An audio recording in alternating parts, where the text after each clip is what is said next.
안녕하세요. 오늘도 사연살롱을 찾아주셔서 감사합니다. 저는 과거에 어처구니가 없는 일을 겪은 여자인데요. 제 주변에다가는 차마 민망하고 창피해서 밝히지 못했던 저의 옛 이야기를 여기서 꺼내볼까 해요. 원체 가난한 데다가 동생마저 몸이 아파서 막대한 병원비라는 이중고를 겪었던 집이 바로 제 친정이에요. 저희 부모님이 결혼을 늦게 하셔서 두 분 다 30대에 들어서야 첫째인 저를 낳으셨고 제 밑으로 남동생하고 여동생이 있어요. 그리고 막내인 여동생이 어렸을 때부터 몸이 안 좋았어요. 병원 신세를 져야 했고 수술을 몇 차례 받아야 했어요. 아버지는 가장으로서 무거운 책임을 지시고 돈을 버시려 무리하게 일용직판을 전전하시다가 어느 날 크게 다치셨는데요. 그게 또 다른 비극이었던 것 같아요. 이제 집에 환자가 둘로 늘어난 셈이었으니까요. 엄마는 이 모든 게 당신께서 자식을 건강하지 못하게 낳았기 때문이라며 자책하셨고 점차 우울증을 앓으셨네요. 이런 환경 속에서 제가 악바리 근성으로 자라난 건 예견된 수순이었죠. 저는 무조건 돈을 벌어서 가족들 뒷바라지하는 것밖에는 모르는 사람이었어요. 제 인생, 저를 위한 사치는 안중에도 없었고요. 그렇게 20대 중반을 지나고 나자 제 또래의 사람들이 전부 결혼을 하며 가정을 꾸리는 걸 보고 심란해졌죠. 단 하루도 쉬지 않고 가족들을 위해 달려온 저였기에 예쁘게 스스로를 꾸밀 줄도 몰랐고 남자와의 연애가 어떤 건지도 몰랐고 결혼이란 너무나도 머나먼 영화 속 이야기처럼만 느껴졌어요. 최소한 30이 넘는 노처녀가 되어서야 그저 그런 남자랑 선을 봐서 결혼을 하겠거니 싶었네요. 현실적인 판단을 내리고 나니 입맛이 아주 쓰더군요. 부모님과 동생들을 위해 그때까지도 쉬지 않고 돈을 벌어서 갖다 바친 저는 27 나이에 드디어 혼자 타 지역으로 가서 살게 되었어요. 예전에 몸을 담았던 공장의 임원분께서 자기 공장을 새로 차리셨는데 저에게 일자리를 주고 싶다면서 연락을 해오셨거든요. 숙식 제공에 벌이도 더 나아지길래 제가 응했죠. 새로운 환경에서 지내고 싶기도 하였고요. 그런데 그때 가족들로부터 제가 상처를 좀 받았어요. 저는 지난 세월 가족들을 위해 제 모든 것을 희생하며 살았건만 가족들은 저의 그런 희생을 별로 중요하게 생각 안 하고 있었더라고요. 자녀로서 당연히 그 정도는 해야 하는 거 아니었냐는 부모님의 말씀에 제가 말문이 막혔죠. 모든 게 부질없이 느껴졌던 순간에 제가 새로 옮겨간 타 지역에서 인연을 만났어요. 더 이상 너의 노력과 희생을 전혀 알아주지도 못하는 가족들을 위해 살지 마. 내가 너의 새로운 진짜 가족다운 가족이 되어줄게. 우리 결혼하자. 내가 너 하나만큼은 앞으로 반드시 책임질 테니까. 남편이 저에게 청혼을 해주었을 때 저는 그 품에 안겨서 울었네요.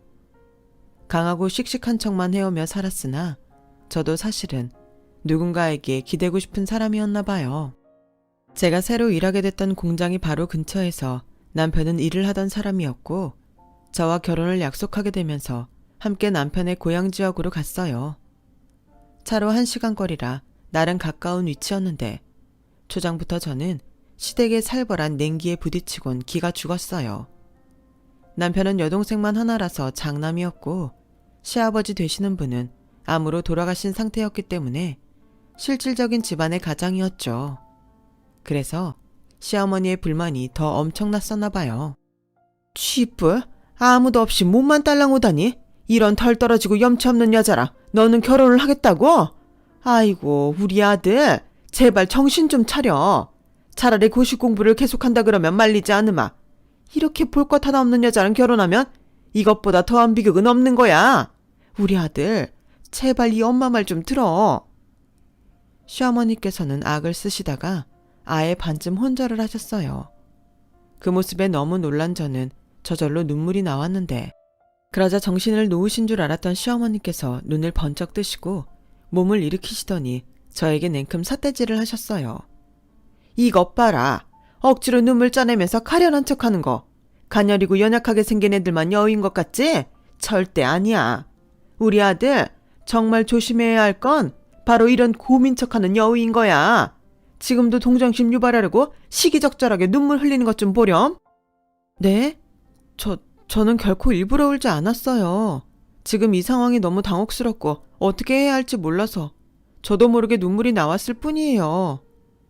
모르긴 뭘 몰라? 당장 내 귀한 금쪽 같은 아들하고 헤어지면 되지. 내가 원하는 게 뭔지 빤히 알면서도 눈 땡그랗게 뜨고 순진한 척 아무것도 모르는 척 하는 걸 보니 네가 보통 가증스러운 년이 아니구나.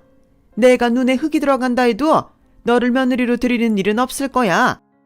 작정하고 반대를 하시는 것에 저는 고개를 푹 숙였고 남편도 이런 상황까지는 예상 못했는지 얼이 빠져 있었어요. 저에게 엄청 민망해하면서 우리 엄마는 내 말이면 다 들어주는 사람인데 갑자기 왜 저러는지 모르겠다며 변명을 늘어놓더군요. 저는 속으로 그럼 그렇지. 나 같은 조건을 받아들여줄 집안은 없을 거야. 라는 자기 비하를 하고 있었고요. 살아온 인생이 그러했으니 자신감도 자존감도 바닥이었던 것 같아요. 그때 놀랍게도 상황이 맞물려가기 시작했어요. 바로 남편의 여동생, 제 시누이가 자궁질환 때문에 복통으로 고생하다가 수술까지 받게 된 거예요. 그러면서 수술 전에 각종 정밀검사를 받았다가 다른 질병까지 알게 되었죠. 난데없이 큰 돈이 들어가게 된 셈이었는데 남편이 딱히 모아둔 돈도 없었고 시누이는 사회생활 경력도 없었으나 시댁에 돈이 좀 있었기에 무사히 넘길 수 있었고요. 제가 눈칫밥 먹어오며 또 아픈 여동생 수발 들어오며 살아온 전적이 있었기 때문에 시누이 문병을 갔던 이후로는 아예 간병인 노릇을 했어요. 이런 것에는 이골이란 사람이 바로 저였기에 너무나도 익숙했던 거예요. 제 행태를 보며 시어머니께서는 마음을 누그러뜨리셨죠. 안팎으로 쓸모 하나 없는 버러지인 줄 알았는데 이렇게 보니 나름의 쓸모는 다 아는 모양이구나. 그래요 엄마. 다름 아닌 내가 고른 여자인데 아무런 그렇게 별로일 리가 없잖아요 엄마. 그냥 눈 딱 한 번만 감고 저희 결혼 허락해 주세요. 그 틈을 놓치지 않은 남편이 강력하게 시어머니를 졸라대서 저희는 부부가 될 수 있었네요. 지금 생각해보니까 시어머니께서는 몸 아픈 자기 딸을 수발을 들 사람이 생겨서 좋다고 생각하신 것 같아요. 그때 제가 결혼한다 그러니까 친정 식구들은 몹시 당황해했고요. 부모님이 저에게 우리는 너 줄 돈 없는데 라고 하시길래 그건 걱정 마시라고 대답해드렸으나 속으로는 얼마나 서러웠는지 몰라요. 그 지난 세월 제가 얼마나 가진 노력을 다했는데 저에게 돌아오는 것은 없었다니. 아무튼 결혼하는 데 들어간 비용은 거의 다 시댁에서 부담하였고 제가 먹을 거 안 먹고 입을 거 안 입어가면서 모은 쌈짓돈을 보탰어요. 너희 결혼시키느라 돈이 너무 들어갔구나. 이러다 우리 집안 곳간이 싹 다 말라버리겠어. 그렇게 되기 전에 돈을 벌어야 되지 않겠니? 너는 그렇게 생각 안 하니? 너 원래 공장일 다닐 때 잘했다면서. 이렇게 쉬는 거 언제까지 하고 있을 거야? 어서 나가서 돈 벌어야지. 그런데 사실 시댁 근처에 위치했던 저희 신혼집도 시댁 쪽이 먼 친척 어르신이 다른 사람한테 세놓았던 걸 저희 부부한테 2년 정도 그냥 살라고 내어주신 것이었고 간소했던 결혼식은 축의금 들어온 걸로 다 비용 충당을 했고 나머지 돈 들어간 걸 따진다면 제가 모았던 돈 내놓은 거랑 시댁에서 드린 비용이랑 엇비슷했거든요. 하지만 시어머니께서는 결혼시키느라 거금이 들어갔으니 저에게 얼른 돈 벌어서 그거 채워놓으라고 하셨어요. 우리 엄마 말이 맞아. 덕분에 결혼해서 살림 차렸으니 우리가 갖긴 해야지. 너도 지금부터 부단히 노력을 해야 우리 집안의 진정한 인정을 받을 수 있어. 그러니 살신성인의 자세를 보여줬으면 해. 내가 반한 건 바로 그런 모습이었으니까. 오빠, 나도 당연히 일을 해서 돈을 벌 생각이었어. 하도 어렸을 때부터 쉬지 않고 달려왔더니 지금처럼 이렇게 통으로 3달 이상을 출근 안 해본 건 처음이라 나도 너무 낯선 기분이었고. 그런데 오빠는 혹시 일자리 어떻게 할 거야? 어디로 구해서 출근하기로 했어? 너도 충분히 짐작했겠지만 내가 공부머리가 좀 많이 좋은 편이야. 전에 고시 공부할 때는 최선을 다하지 않았기 때문에 자꾸 미끄러졌던 것이고 그러다가 기분 전환하려고 잠시 딴 동네 가서 일을 하다가 널 만났던 건데 이제는 다시 고시 공부를 시작해보려고 해. 남자가 칼을 뽑았으면 무라도 썰어봐야 하지 않겠어? 이런 나를 응원해줄 거라고 믿어. 너는 그럴 여자니까. 안 그러면 나 실망할 거야. 남편은 원래 하다가 때려치웠던 고시 공부를 하겠다며 학원을 끊더군요. 지금 돌아보면 너무 속상한 상황이었으나 그 당시에는 남편이 저에게 너는 다른 여자들과 다르고 너는 특별하다. 이런 식으로 말을 해주는 게 대단한 칭찬으로 들렸나 봐요. 억척스럽게 노력할 줄만 아는 요령 없고 무식한 제 모습을 장점으로 봐주는 것에 가슴이 뭉클했었네요. 결혼을 위해 왔을 뿐이지 연고 하나 없는 곳에서 저는 일자리를 알아보다가 시어머니로부터 제안을 받았어요. 너 어줍잖게 또 공장 일이니? 하루 종일 복사기만 돌리는 사무시다발이 일이니? 그런 거 알아보고 있다면 때려치워라. 차라리 내가 알려준 곳에 가서 일을 해. 그 식당이 사람 하나는 기가 막히게 굴려준다고 그러더라. 네? 식당이요? 제가 워낙 집에서 부엌 살림까지 도맡아 했던지라 기본적으로 요리를 하는 건 맞는데요. 그렇다고 식당 일과 잘 맞는다고 할 수는 없어요. 제가 그걸 해낼 수 있을지 모르겠어요. 일단 해보고 나서 이러쿵 저러쿵 떠들든지 해. 난 이미 거기다가 너 곧 출근할 거라고 말을 다 해놨으니까. 너는 잔말 말고 일할 때 입을 허드렛 티셔츠랑 고무줄 바지나 장만하렴. 저는 고민을 해볼 요량이었으나 알고 보니 시어머니께서는 이미 그 식당에다가 저를 일하는 것으로 말을 해놓으셨던 거예요. 기사 식당이라고 간판을 단 곳이었으나 기본 한식 뷔페처럼 다른 일반 손님들도 많이 오는 집이었는데 급여가 센 편이었어요. 갑작스레 식당 일을 하려니 내키지 않아서 망설였던 저도 급여 얘기를 듣고서 그냥 바로 하겠다고 사장님께 확답을 드렸을 정도였네요. 그런데 세상에 공짜는 없다는 말이 딱이었어요. 그만큼의 급여를 주는 이유가 있었던 거예요. 일거리가 미친 듯이 쏟아졌고 모든 순간이 고되어서 저는 단 사흘 만에 몸살을 앓았어요. 어째서 편한 복장이 요구되는지도 알겠더군요. 조리하는 현장이 가히 전쟁터를 연상시켰거든요. 게다가 가뜩이나 일 자체도 힘들어 죽겠는데 전부 다 나이 든 여자들 뿐이었으니 여사님들의 등살에 치여서 새로운 젊은 피였던 저는 온갖 개고생을 도맡아 해야만 했어요. 재료 다듬는 업무는 손목과 어깨가 너무 상하는 거라서 이틀 연속으로 하지 않고 돌아가면서 하루씩 하는 거였는데 저는 첫 출근한 그 주에 내내 재료를 다듬는 담당이었어요. 너무 힘들고 진짜 이러다 죽을 것 같아서 남편에게 우는 소리를 했더니 저에게 하면서 마치 어린아이 나무라듯 혼을 내더군요. 너 이렇게 근성 없는 여자였냐고. 자기가 사람을 잘못 봤다고. 자기는 남자로서의 자존심 다 내려놓고 하루 종일 고시 공부나 하는 와중에도 2시간씩 편의점 아르바이트까지 하고 있는데 네가 어떻게 징징거릴 수 있냐면서 굉장히 서러워하더라고요. 그 반응에 저는 또 주눅이 들었죠.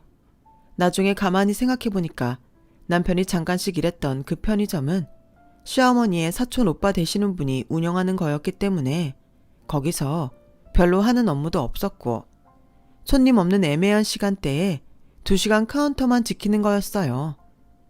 저는 그런 것도 고려하지 못하고 다 같이 힘든데 나만 힘들다는 소리 하는구나 싶어서 바보같이 꾹 참았었네요. 제가 일을 그만두지 못하도록 분위기 조성하고 은근하게 압박하셨던 시어머니의 존재 때문에 더욱 그랬었고요. 어떻게 그러실 수 있었는가 하면 제가 중노동에 시달렸던 그 식당의 사장님과 시어머니께서 알고 보니 원래 알던 사이셨더라고요. 그걸 저는 제 첫 월급날에 알았어요. 생각해보니 제가 급여받을 계좌를 사장님께서 안 물어보셨길래 월급날 가까워졌을 때 사장님께 제가 말씀을 드렸어요. 통장 사본을 드리면 되느냐고 여쭤보았더니 저에게 하시는 답변이 어차피 제가 받을 월급은 시어머니께 드리기로 했다네요. 청천벽력이었죠. 온몸에 쑤시지 않는 곳이 없었는데 그래도 월급만 바라보며 버텼건만 그 돈을 제가 만질 수 없다뇨.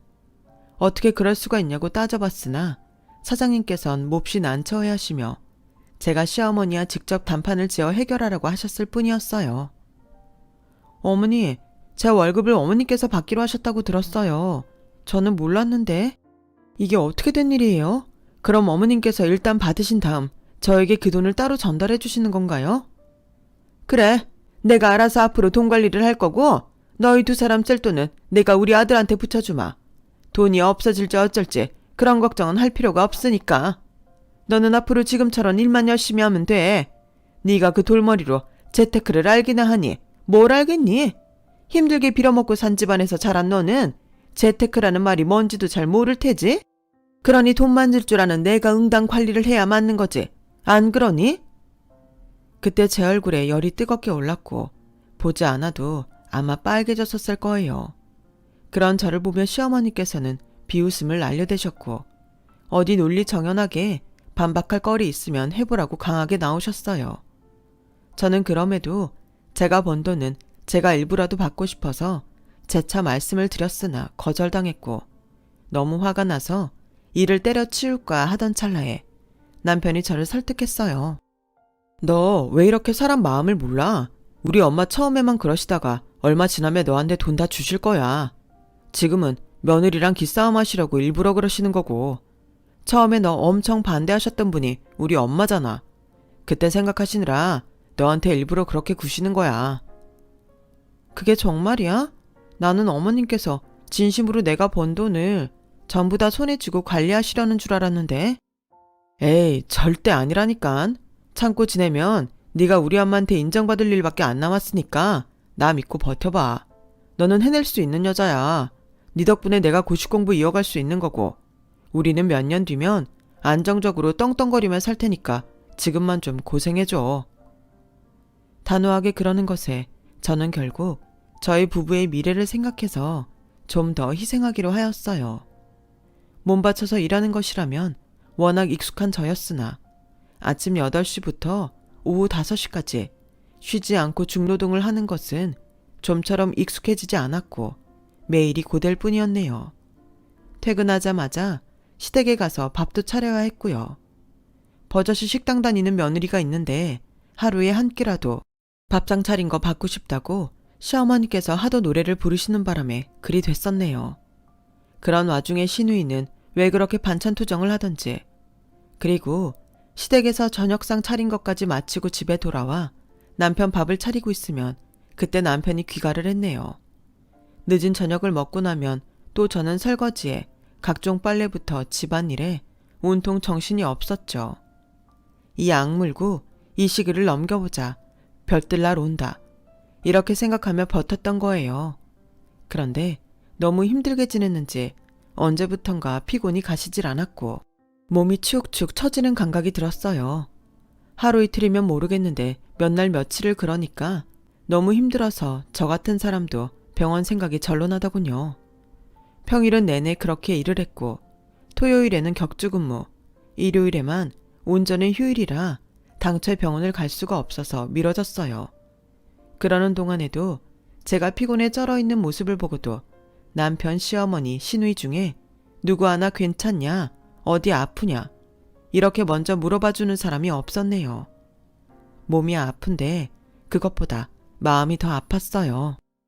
일요일에도 의원 여는 데가 있어서 힘들게 찾아갔더니 주사 한 대 놔주고 영양제를 꼭 잘 챙겨 먹으라고 하더군요.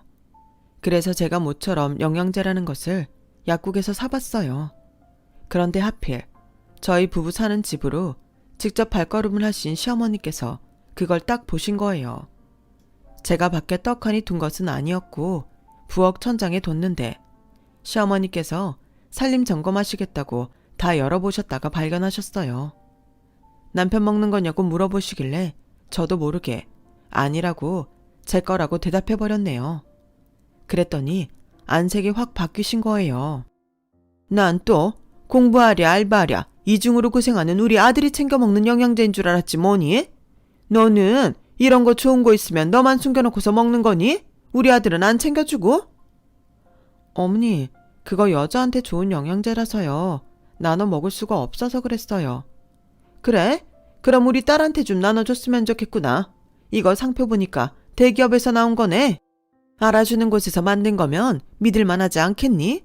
반 정도는 우리 딸 챙겨 먹으라고 내가 가져가야겠구나. 제가 어이없는 심정을 꾹 누르고선 시누이는 건강 문제로 고생했던 사람이니까 이런 거 챙겨 먹으면 좋긴 하겠다는 생각을 애써 해가면서 영양제를 반 정도 빼냈어요. 그랬더니 시어머니 하시는 말씀이 가관이었죠. 네 시어미는 여자 아니라니?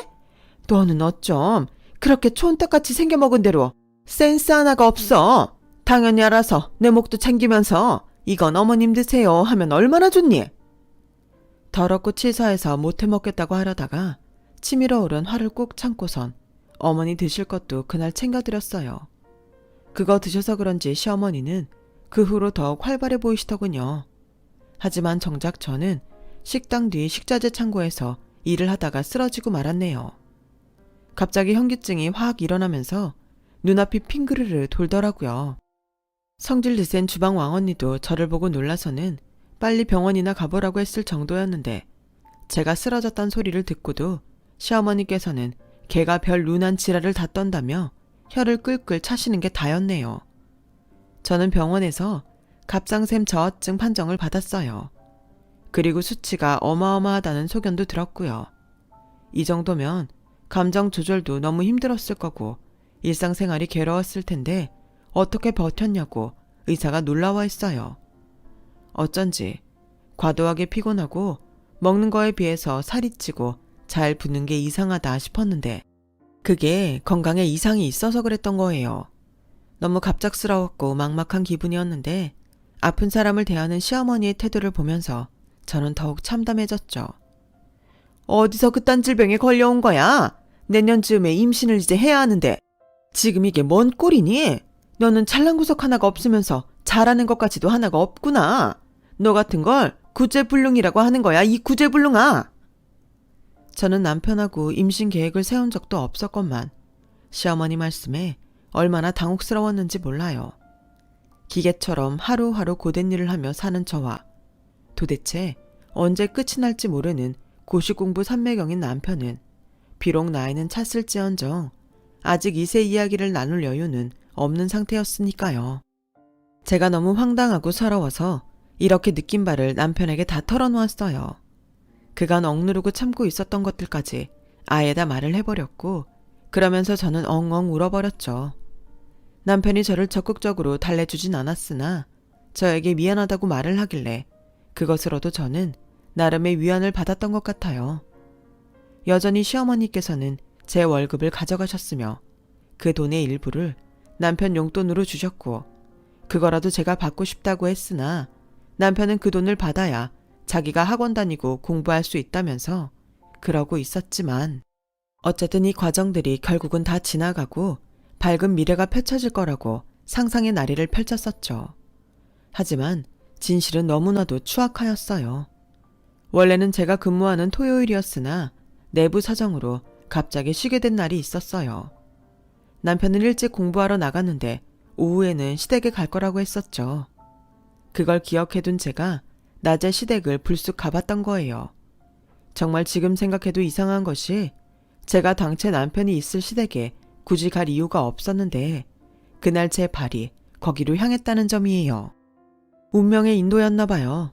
왜냐하면 도착한 시댁에서는 제가 온 것도 모르고 거실 TV를 크게 틀어놓은 채 세 식구는 부엌 식탁에 둘러앉아 대화를 나누고 있었거든요. 제가 우선 TV의 볼륨이라도 낮출까 해서 거실로 발걸음을 옮겼는데 문득 들려오는 대화 내용이 심상치 않다는 걸 느끼고 그대로 걸음을 옮겨 부엌 옆으로 가서 귀만 기울였어요. 엿드는 이가 있을 거라는 건 상상도 못한 채로 시어머니와 남편이 이런 대화를 나누었죠. 그것 봐라. 내가 뭐랬니? 결혼 너무 성급하게 하는 거라고 했었지? 이 엄마가 말리는 데엔 다 이유가 있었던 거야. 에휴, 그러게요. 옛말에 부모 말을 들으면 자다가도 떡이 생긴다는 말이 괜히 있는 게 아니었어요. 설마 내가 이렇게 결혼을 금세 후회하게 될 줄이야. 그 순간 제 심장이 철렁 내려앉았어요. 도대체 왜 저런 대화가 나오게 된 건지 의문이었는데 신우이의 말에서 힌트를 얻을 수 있었죠. 시어머니의 지인을 통해서 남편 쪽으로 중매가 들어왔던 모양이었어요. 그 여자 조건 너무 괜찮던데 집안도 잘 살고 오빠가 성실해서 마음에 든다고 했다며? 결혼했다고 그러니까 아쉬워했다는 게 사실이면 진짜 우리야말로 아쉬운 입장이지. 와, 나도 그런 새언니 가지고 싶다. 지금처럼 구질구질하고 배울 거 하나 없는 얼뜨기 말고 진짜 세련된 새언니 말이야. 제가 신우이를 얼마나 정성스레 간병했었는데 수술받고 나서 신우이가 상심에 빠져 있었을 때도 저는 성의껏 위로를 해줬었죠. 그런데 은혜를 원수로 갚다니요. 절망적인 배신감에 허우적거리고 있는데 시어머니께서는 한술 더 뜨시더군요. 며느리 쪽의 하자가 심했고 바람나서 떠나갔다고. 그러면 상대방 집안에서도 괜찮다고 여길 거라 하셨어요. 그 말씀인즉 저에게 그런 누명을 씌워 이혼시키겠다는 것이나 진배 없었죠. 엄마, 걔가 매사에 꿋꿋한 거 못 봤어? 구슬리는 게 쉽다는 장점이 있지만 대신에 찰거머리 기질이 있는 여자라고. 이제 와서 떨어질 것 같지가 않아. 일 잘하고 노예 기질 강한 게 마음에 들었는데 그래서 너무 결혼하고 싶었던 건데 그때 내가 너무 그 생각에 사로잡혀서 성급했던 것 같아. 결혼을 무작정 진행했었다니. 지금 걔를 봐봐. 건강 나빠져서 완전히 마탱이 갔잖아. 솔직히 걔한테는 미안한데 여자로 안 보이고 이성적인 매력도 안 느껴지고 그냥 갑갑해서 미치겠어. 제 남편의 목소리가 분명히 맞았는데 들려온 내용은 너무 충격적이라 그 사실을 부인하고만 싶었어요. 비참하게도 발소리를 죽이고 울음을 삼키며 저는 시댁을 몰래 빠져나왔고 그때 제 가슴은 온통 문드러졌습니다. 저 심성 나쁜 자들을 막으려면 제가 절대로 이혼을 안 해줘야 하는데 그걸 알면서도 저는 더 이상 저를 깔보는 존재들과 엮이며 사는 게 싫었고 저를 사랑하지도 않는 남자의 아내로 살며 스스로를 갉아먹기가 싫었어요. 생각을 차분하게 정리한 저는 우선 사과를 받고 싶어서 남편에게 제가 그들의 대화를 들었노라 밝혔죠. 그리고 당장 사과하라고 했어요. 저는 남편이 응당 그것만은 바로 들어줄 줄 알았는데 제 눈을 보며 피식 웃더군요. 내가 왜 사과해야 돼? 여자로서 너무나도 매력이 떨어지는 네 잘못도 있잖아. 우리 아직 신혼이라 할 수 있는 시기인데 너 지금 꼬라지를 봐라. 뭐라고? 내 꼬라지가 왜 이렇게 됐는데? 너 때문이잖아. 네 가족 때문이잖아. 이 양심 없는 나쁜 놈아. 제가 눈물로 외치자 그때부터는 피곤하다면서 저를 상대도 안 해주었죠. 시어머니께서는 제가 먼저 꺼내고 싶었던 그 두 글자 이혼을 저보다 빨리 입에 담으셨네요. 잔말 말고 그냥 이혼하거라. 서로가 안 맞는 걸 알았으니 된 것 아니겠니? 왜요 어머님? 새로 며느리로 맡고 싶은 사람이라도 있나 봐요. 아, 그새 벌써 오간 이야기라도 있는 모양이죠? 네, 마음대로 하세요. 그런데 저는 이 집안에서 제가 온몸 바친 희생의 대가를 받고 나가야겠어요. 이대로 그냥은 못 나가요. 그러자 시어머니께서는 뭐가 그리 분하셨는지 저를 향해 씩씩거리시며 지갑에서 10,000원짜리 3장을 꺼내 던지셨어요. 저는 제 얼굴을 때리고선 바닥으로 떨어진 30,000원을 멍하게 쳐다봤죠. 도저히 믿기지 않아서요. 그렇게 다시 천천히 고개를 들었을 때 저는 제 얼굴에 떨어진 10,000원짜리 2장을 마주해야 했어요. 이건 보너스다. 이만하면 후하게 쳐줬지? 우리 아들 감히 니까지 것이 넘보지도 못할 귀한 사내인데 그동안 네가 부부로 살아봤으니 사실은 내가 너한테 돈을 뜯어내야 속이 시원한 참인데 그간 네가 벌어다준 돈이 있으니 거기서 참작하여서 30,000원 거슬러 줬고 20,000원은 내가 인심 후하게 썼다. 이제 정상 끝났으니 네가 꺼지는 일만 남았구나. 이루 말할 수 없이 비참하였고 제 영혼에 상처가 나는 듯한 그런 이상한 감각이 들었어요. 더 머무르면 제가 돌이킬 수 없는 흉터를 입을 것 같아서 결혼했을 때 어리석었던 것처럼 꼭 그렇게 바보 같은 모양새로 이혼을 하였습니다. 더 이상은 얽히고 싶지가 않았어요. 저는 시어머니였던 그분이 던진 50,000원 그때 꾸역꾸역 챙겼어요. 그런 저를 그분은 마구 비웃었었죠. 돈이 얼마나 궁하고 자존심이 없었으면 이런 상황에서도 그걸 챙기냐며 말이죠. 하지만 저는 그때 이 순간의 수모를 앞으로 절대 잊지 않고 살겠다는 다짐으로 그걸 챙긴 거였어요. 다시는 멍청이 같은 선택을 하며 살지 않겠다고 스스로에게 약속을 하며 피눈물을 삼켰네요. 저는 고향 지역으로 돌아갔지만 친정 부모님은 이혼당한 저를 창피해 하셨고 저는 자취를 하며 일을 다녀야 했어요. 식당 일은 이제 안 하고 싶었으나 조건이 너무 좋았고 무엇보다 젊은 여사장님의 인품에 끌려서 그곳에 출근을 하게 되었죠. 그리고 이때부터 제 인생이 달라지기 시작했어요. 전에 하던 일에 비하면 너무나도 수월했기에 저는 편하게 했는데 그게 사장님 눈에는 대단하게 보였나 봐요. 그 식당이 점점 잘 되면서 2호점을 내실 생각을 한 사장님은 저에게 그걸 맡기실 작정까지 하신 거였죠. 저는 너무나도 큰 기회가 찾아온 것에 두려웠고 어떻게 하면 거절을 잘할 수 있을까 그 생각뿐이었어요. 고민을 나누다 보니까 자연스레 동생들하고 관계가 친밀해지더군요. 알고 보니 동생들은 나이가 들수록 점점 더 그 마음속에서 저를 향한 고마움이 커졌더라고요. 특히 제가 타 지역으로 떠났던 뒤부터는 저의 빈자리를 실감하면서 더욱 저에 대한 고마운 마음들을 가지게 된 모양이었어요. 하지만 대화를 나눌 기회가 딱히 없었기에 몰랐던 것뿐이었죠. 특히 동생들이 제가 이혼한다는 소식을 접하자마자 개설했던 적금 통장을 보고 제가 눈물을 훔치다가 종국에는 오열해버렸어요. 둘이서 뜻을 모아 저를 위한 적금을 붓고 있었다는 것 자체로도 저는 제 인생의 지난 모든 세월을 보상받은 것이었습니다. 친정 부모님이 어찌 태도를 취하시든 이제 새 남매는 서로의 손을 꼭 잡고 있었으니 그것으로 감동이었죠. 동생들이 제 뒤에 있다는 생각에 용기가 피어오른 저는 2호점을 도맡아서 해보겠다고 나섰고요. 제가 동생들과 우애를 다지는 과정까지 다 보신 사장님께서는 가까운 지인에게 제 이야기를 해놓으신 상태였어요.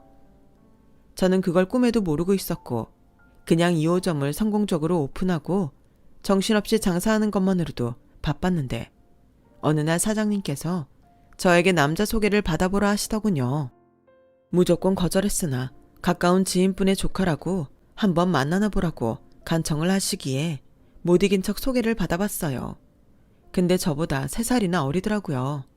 저는 이혼녀였고 예쁘지도 않았고 내숭 떠는 매력도 없는 여자였어요. 그걸 제가 잘 알았고 전 남편에게서 들었던 폭언 때문에 자신감도 없었건만 그 사람이 저를 향해 이렇게 말을 해주는 거예요.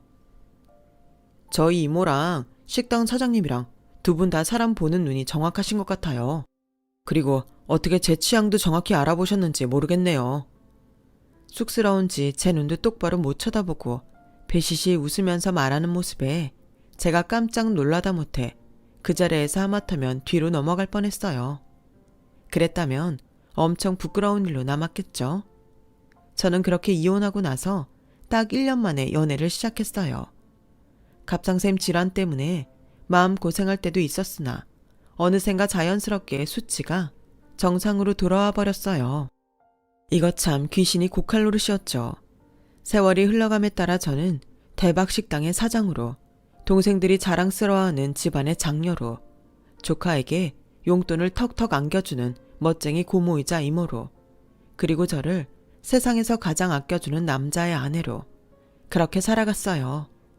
그러던 어느 날 저는 엄청난 우연 앞에서 소스라치게 놀라고 말았죠. 아니, 그쯤 되면 우연이 아니라 운명이라고 해야 할까요? 신축 빌라 단지에 들어선 저희 차가 주차를 하는데 청소업체 차량이 바로 옆에 보이더라고요. 작은 경차였고 각종 청소 도구들이 차 안에 빼곡했죠. 제가 곧장 차에서 내린 건 그 청소업체 소속으로 보이는 사람들 2명을 발견했기 때문이에요. 낯빛이 어둡고 남루한 차림새의 할머니와 그 아들이었는데 서로에게 불만을 쏟아내는 중이었죠. 아우, 이 녀석아, 간신히 일감 따내서 여기 청소도 감지덕지 하는 건데 여기 사는 사람 자전거를 넘어뜨리면 어떡해. 너는 네 동생이 사기 결혼 당한 거 보면서 이제 정신 똑바로 차리고 살겠다고 다짐까지 해놓고 오늘도 이렇게 정신 놓고 있으면 어떡해.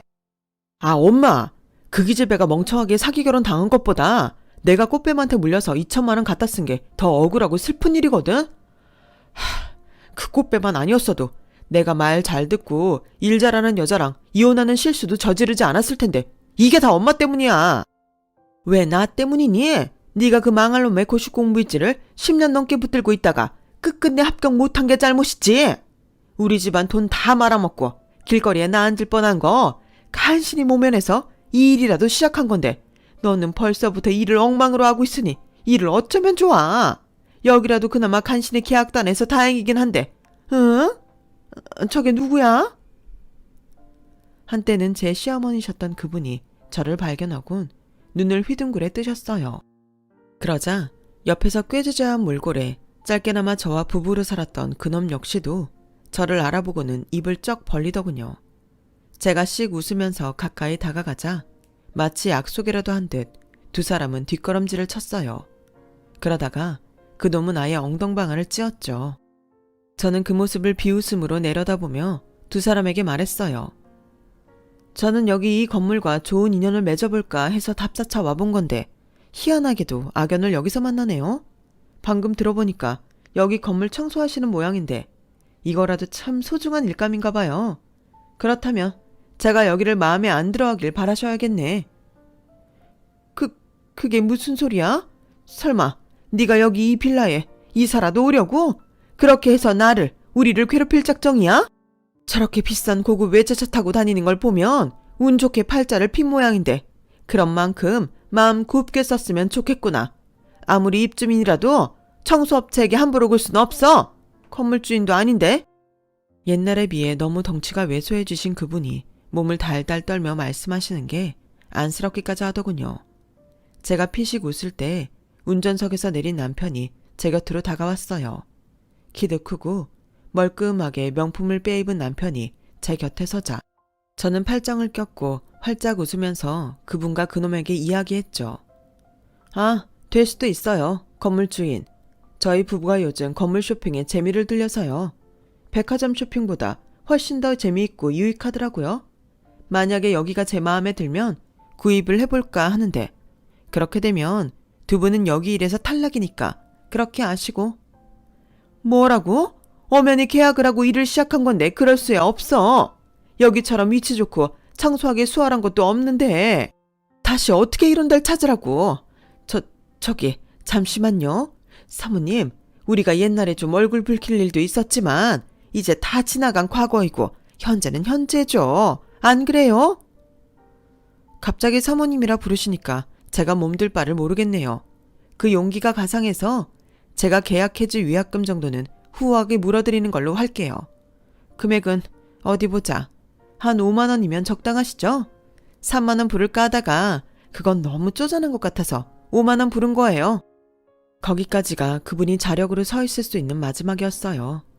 다리에 힘이 풀리셨는지 바닥에 털썩 주저앉으셨고 눈치 빠른 남편은 이 두 사람이 누구인지 이미 짐작을 마친 터라 인상을 찌푸리며 그 곁을 지나갔어요. 위압감이 느껴지는지 찌질한 그놈은 고개를 푹 숙였고요. 그분은 넋이 빠져서는 저희 부부가 타고 온 차를 하염없이 바라보고 계셨네요. 저희 부부가 건물 다 보고 나왔을 때는 이미 흔적도 없이 그 두 사람과 작은 경차는 사라져 있었고요. 건물주분께 다음에 여쭤봤더니 5만 원 받고 잘리기 전에 먼저 그만두겠다고 그 청소업체에서 말을 해왔다는 거예요. 말이 청소업체이지 개인이 막 시작한 지 얼마 안 돼서 이런저런 거라도 다 해보려고 애쓰는 모습에 계약을 했었다고 건물주분께서 말씀해 주셨죠. 먼저 그만두겠다고 하는 목소리가 상당히 떨리고 있었다는 건물주분의 추가 설명을 들으며 저는 쓴웃음을 짓고 말았네요. 저희 부부는 결론적으로 그 건물을 구입하지도 않았는데 말이죠. 다시는 그들을 볼 수 없었으나 치열하고 처참한 일상을 이후로 이어갔을 거란 예감이 들어요. 저는 사랑하는 남편과 딸과 함께 잘 살아가고 있답니다. 지금은 친정 부모님과도 사이가 좋고 시댁 식구들과는 두말할 것 없이 화목한 나날을 보내고 있네요. 제 이야기는 여기까지입니다. 들어주신 여러분의 일상에도 항상 건강과 즐거움이 가득 이어지길 바랍니다. 여러분, 사연 댓글에 응원과 현명한 조언 부탁드려요. 좋아요와 구독은 저에게 큰 힘이 됩니다. 오늘도 좋은 일 가득하세요.